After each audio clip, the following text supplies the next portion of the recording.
Hello all, Edisoft welcomes you all to the May edition of our monthly current affairs. Here, we will talk about all the important news of April 2025 and some quick reads along the way. Without further ado, let's begin. India finished its campaign at the ISSF World Cup 2025 Lima with a total of 7 medals, finishing third in the medal tally.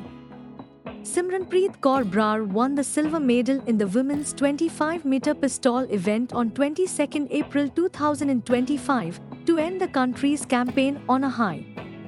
This was her first medal at the mega event as well.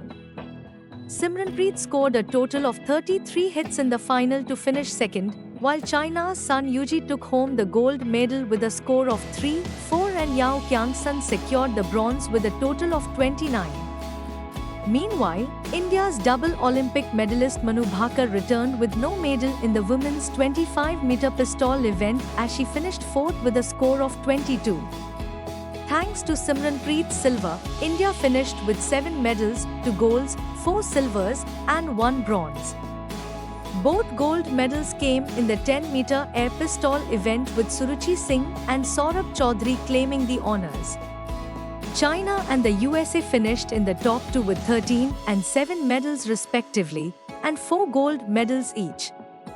On 22 April 2025, 5 terrorists attacked male Hindu tourists in Basaran Valley, in the Indian-administered territory of Jammu and Kashmir, killing 26 and injuring more than 20 others, in the deadliest incident of its kind in India since the 2008 Mumbai attacks. The incident took place in Basaran Valley, a popular tourist destination near Pahalgam. US President Donald Trump, Russian President Vladimir Putin, and EU Chief Ursula von der Leyen were among world leaders who condemned the attacks.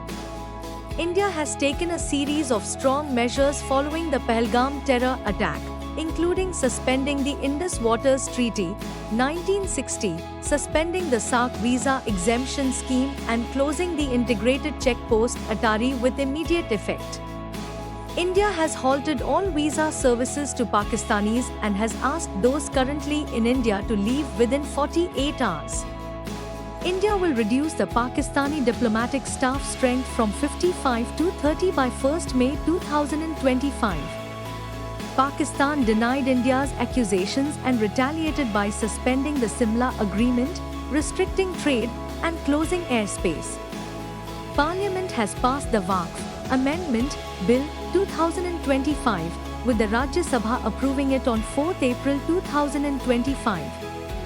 The upper house cleared the bill with 128 members voting in favor of it while 95 members voted against the legislation. The Rajya Sabha held a discussion on the bill for around 12 hours. The Lok Sabha has already approved the bill. The Waqf Amendment Bill 2025 aims to streamline the management of Waqf properties with provisions to safeguard heritage sites and promote social welfare.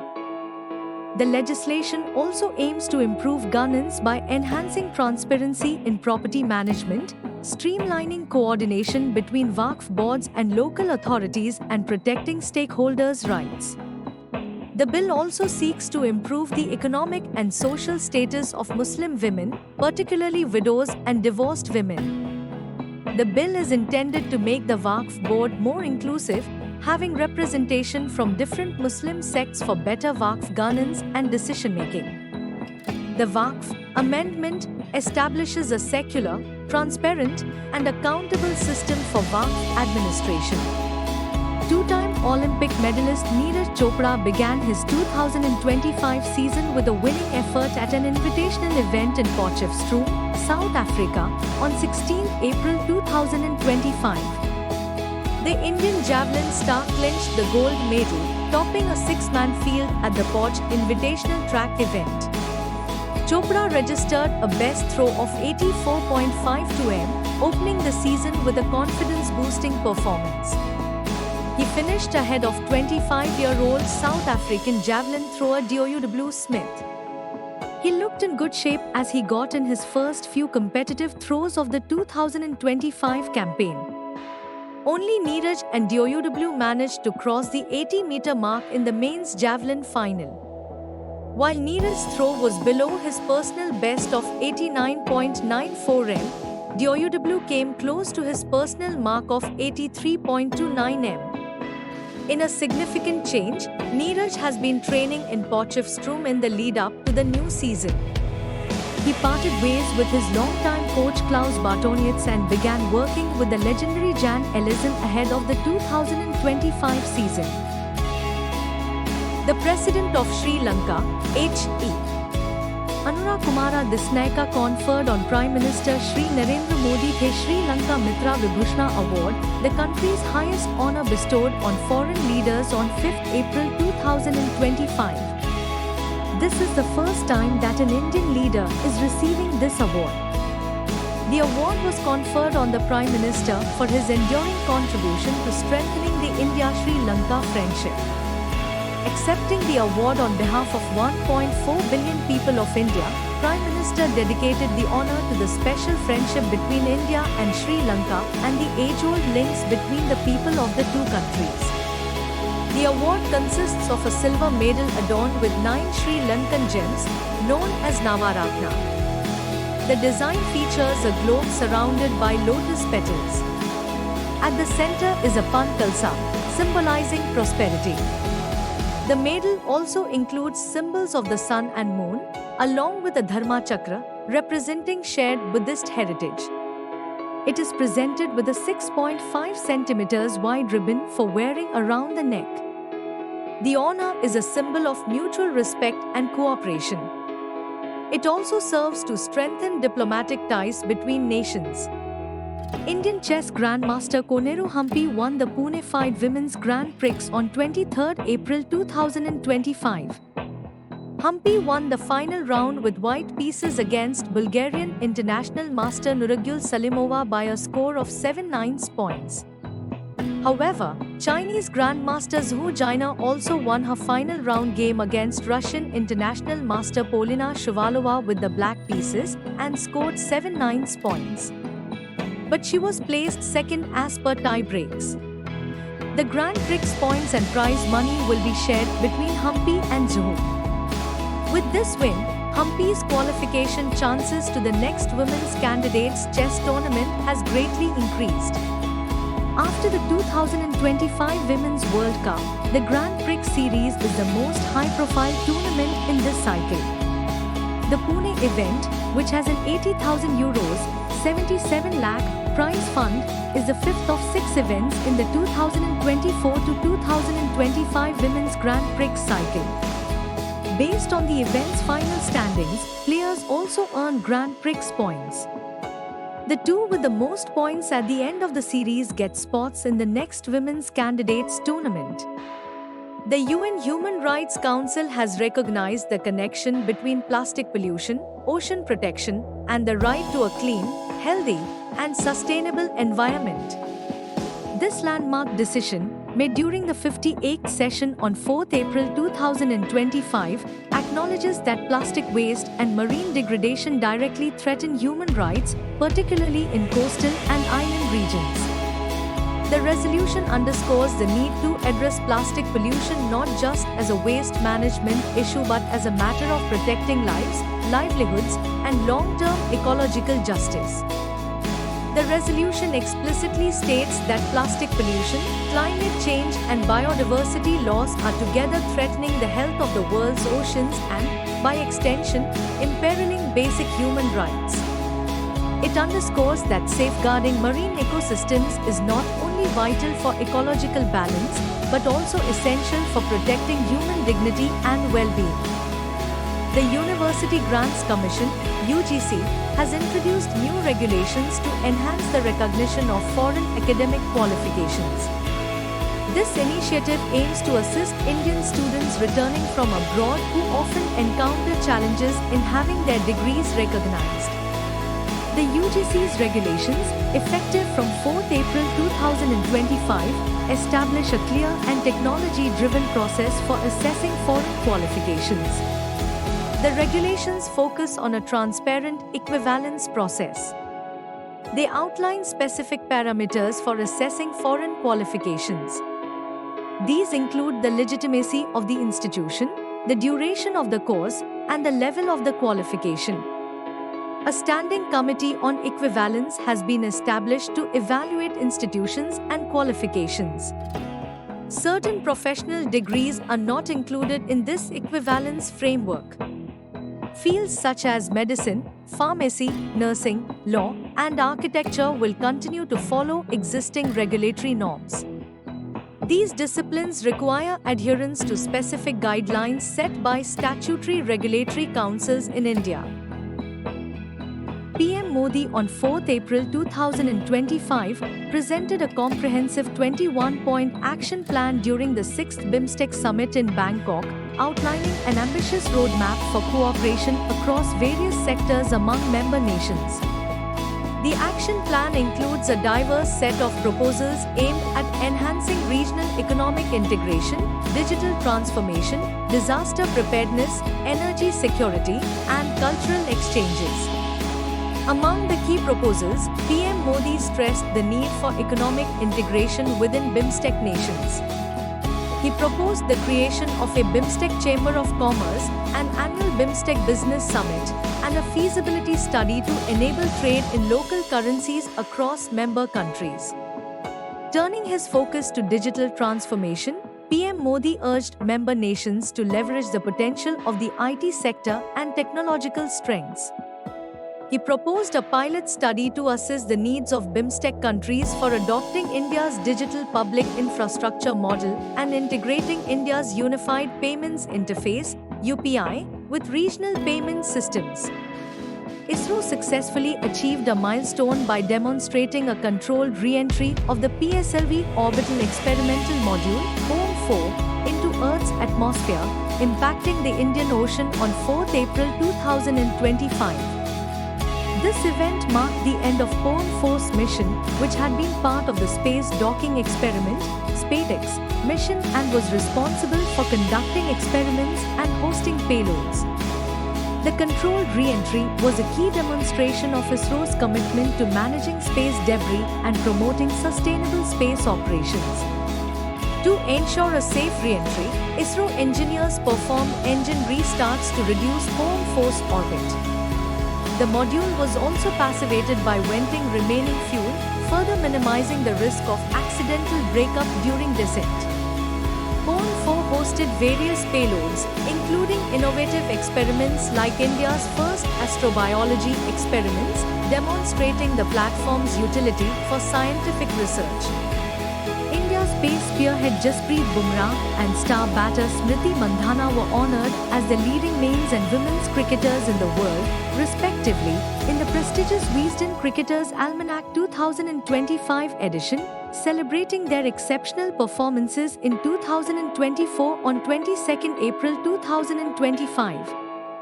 Bumrah, 31, had a phenomenal year across formats, particularly in Test cricket. He claimed a staggering 71 wickets in tests in 2024, averaging just 14.92, the best for any bowler in a single calendar year with that volume of wickets. His ability to deliver under pressure was highlighted in high-voltage matches, including a match against Pakistan. On the women's side, Smriti Mandhana had a year to remember. The elegant left-hander scored 1659 runs across formats in 2024, making her the highest run scorer in international women's cricket that year. Her run tally included 4 centuries in ODIs, setting a new record in women's cricket. Prime Minister Shri Narendra Modi paid a state visit to the Kingdom of Saudi Arabia on 22nd April 2025.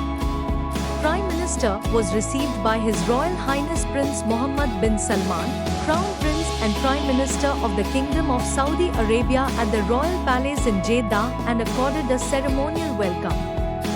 Prime Minister and His Royal Highness Prince Mohammed bin Salman, Crown Prince and Prime Minister of the Kingdom of Saudi Arabia held official talks and co-chaired the second meeting of the India-Saudi Arabia Strategic Partnership Council (SPC).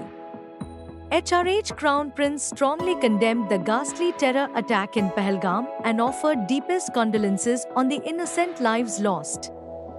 The two leaders resolved to combat terrorism tooth and nail. Indian Prime Minister Narendra Modi cut short his today visit to Saudi Arabia and returned to New Delhi early after at least 26 tourists were killed at a resort in Pahalgam, Kashmir. Chief Justice of India Sanjeev Khanna recommended Justice B.R. Gavai to the government for appointment as the 52nd Chief Justice of India.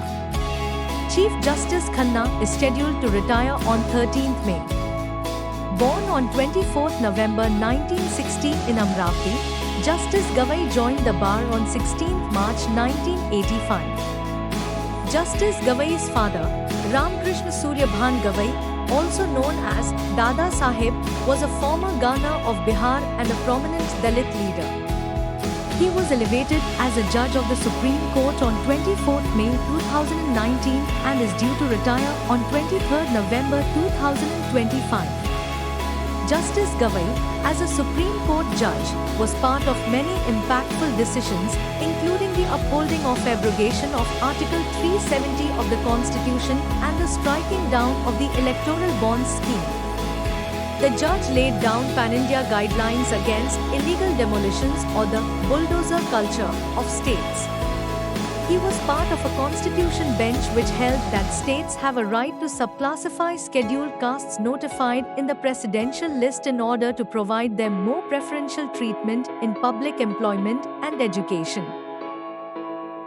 Pope Francis passed away at the age of 88 following a serious illness caused by pneumonia.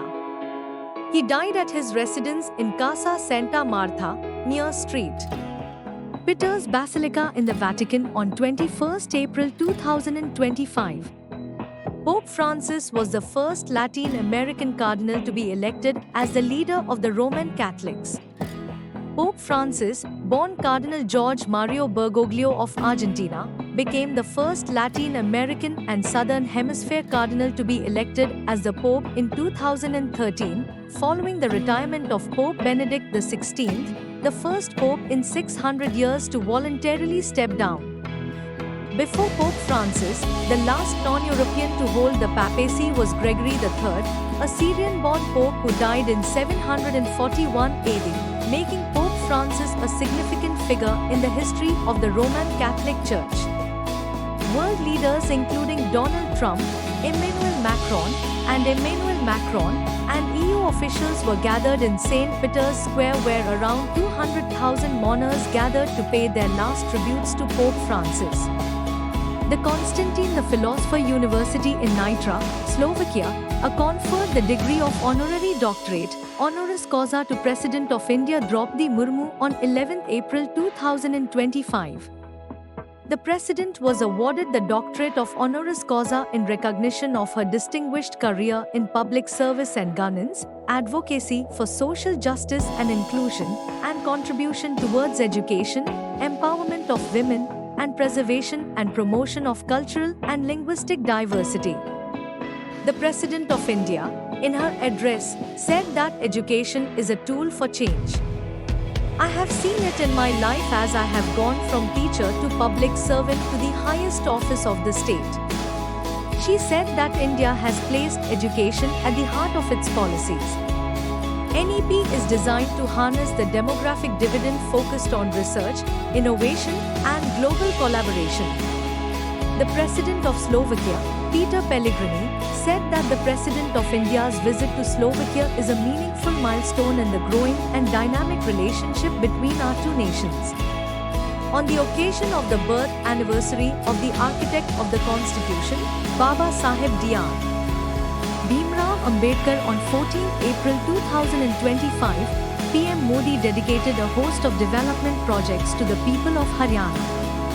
He laid the foundation stone for the third unit of 800 megawatts at Deenbandhu Chotu Ram Thermal Power Plant in Yamunanagar, which will be built at a cost of 8,469 crore rupees. Additionally, he laid the foundation stone for a Gobardhan plant in Yamunanagar worth 90 crore rupees and inaugurated the Revri bypass built at a cost of 1069 crore rupees. Union Minister Manohar Lal, Union Minister of State Rav Inderjeet Singh, Union Minister of State for Cooperation Krishnapal, Haryana Cabinet Ministers Anil Vij, Krishna Lal Pamwar and Shyam Singh Rana were also present on this occasion. Earlier in the morning, the Prime Minister laid the foundation stone of the new terminal of Maharaja Agrasen Airport and flagged off the first flight for Ayodhya from the airport. Haryana CM Nayab Singh Saini was present on this occasion. The Union Minister of Ports, Shipping and Waterways, MoSPW, Shri Sarbananda Sonowal flagged off cruise operations from the Mumbai International Cruise Terminal, MICT, India's largest cruise terminal, in Mumbai on April 21, 2025. The Union Minister also inaugurated a renovated fire memorial at Victoria Docks as well as renovated two heritage buildings, Fort House Ballard Estate and Evelyn House at Kolaba and Sagar Upvan Garden along with shore-to-ship electric supply under Green Port Initiative. The MICT, developed as per Cruise Bharat mission, was developed as per latest global standards and is expected to take a pioneering role in developing cruise tourism in India. Spread over a built-up area of more than 4,15,000 square feet, the MICT is developed at Ballard Pier. MICT is India's largest world-class cruise terminal. Equipped with 72 check-in and immigration counters spreading over an area of 2,07,000 square feet on the first two floors, G+1, while the other two floors, 2+3, are developed as commercial floors. And here are some quick reads of the month.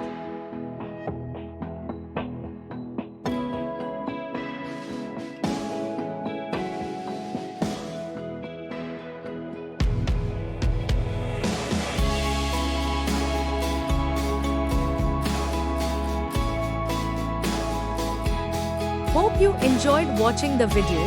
Don't forget to like, comment, share, and subscribe. Thank you.